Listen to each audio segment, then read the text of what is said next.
Shorty. Where you at? Where you at? Where you at? We have our own way of living down here in New Orleans and our own way of talking too. And that's what we like to say when we want to tell a friend hello. So, where you at? Lots of kids have nicknames, but I want to tell you the story of how I got mine. Just like when you listen to your favorite song, let's start at the beginning, because this is a story about music. But before you can understand how much music means to me, you have to know how important it is to my hometown, my greatest inspiration. I grew up in a neighborhood in New Orleans called Tremp. Any time of day or night, you could hear music floating in the air. And there was music in my house too. My big brother James played the trumpet so loud that you could hear him halfway across town. He was the leader of his own band, and my friends and I would pretend to be in the band too. There's one time every year that's more exciting than any other: Mardi Gras. Parades fill the streets, and beaded necklaces are thrown through the air to the crowd. I love the brass bands, with their own trumpets, trombones, saxophones, and the biggest brass instrument of them all, the tuba, which rested over the musician's head like an elephant's trunk.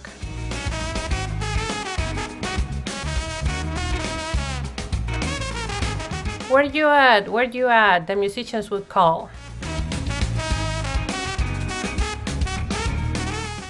All day long I could see brass bands parade by my house while my neighbors danced along. I love these parades during Mardi Gras because they made everyone forget about their troubles for a little while. People didn't have a lot of money in Trem, but we always had a lot of music.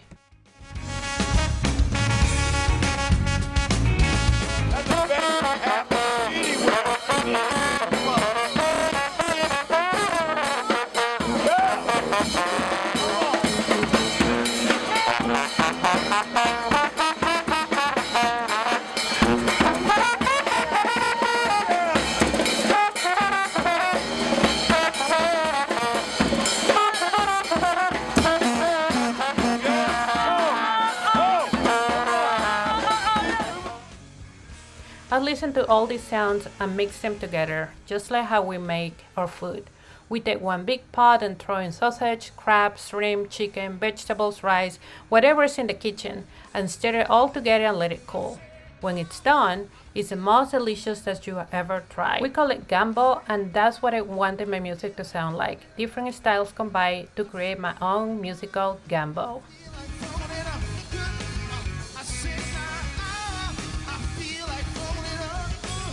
But first, I needed an instrument. The great thing about music is that you don't even need a real instrument to play, so my friends and I decided to make our own. We might have sounded different from the real brass bands, but we felt like the greatest musician of Trem. We were making music, and that's all that mattered.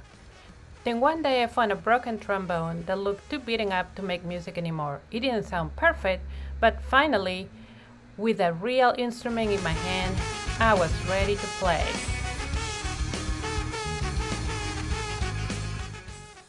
The next time the parade went to my house, I grabbed the trombone and headed out in the street.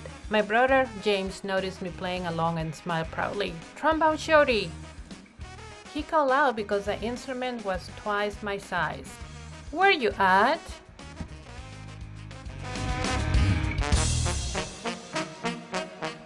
From that day on, everyone called me Trombone Shorty. I took that trombone everywhere I went and never stopped playing. I was so small that sometimes I fell right over to the ground because it was so heavy. But I always got back up, and I learned to hold up high. I listened to my brother play songs over and over, and I taught myself those songs too. I practiced day and night, and sometimes I fell asleep with my trombone in my hands.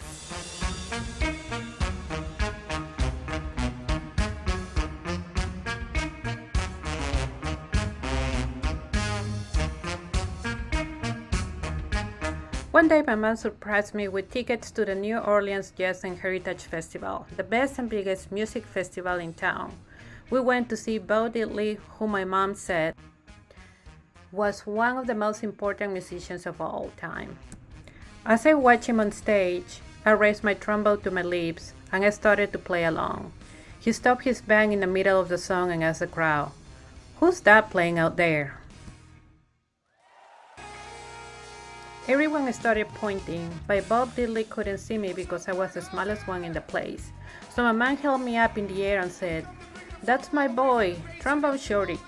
"Well, Trombone Shorty, come up here," Bob Diddley said. The crowd passed me overhead until I was standing on the stage next to Bob Diddley himself. I walked right up to the microphone and held my trombone high up on the air, ready to blow. "What do you want to play?" Bob Diddley asked. "Follow me," I said.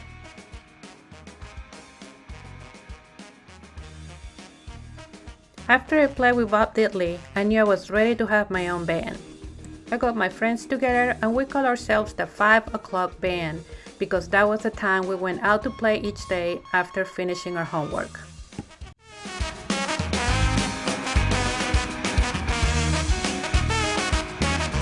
We played all around New Orleans and practiced and practiced and practiced. And soon my brother James asked me to join his band. When people wondered who the kid in his band was, he proudly said, "That's my little brother, Trombone Shorty. Where you at?"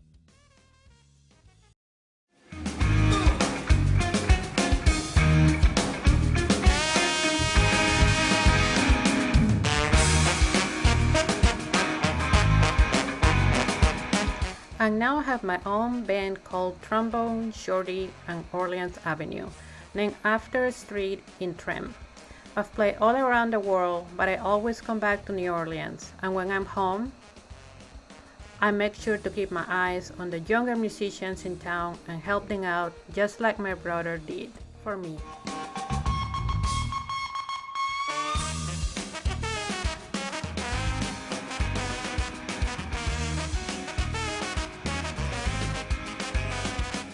Today I play at the same New Orleans Jazz Festival where I once played with Bob Diddley, and when the performance ends, I lead the parade of musicians around just like I used to do in the streets of Trent with my friends.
I wanted to show you the Trombone Shorty Foundation.org. At the Trombone Shorty Foundation, we proudly contribute to this time-honored tradition of passing it on. Although many kids in New Orleans playing an instrument, it's select few like Troy Trombone Shorty who have the opportunity to pursue music as a career on a national stage.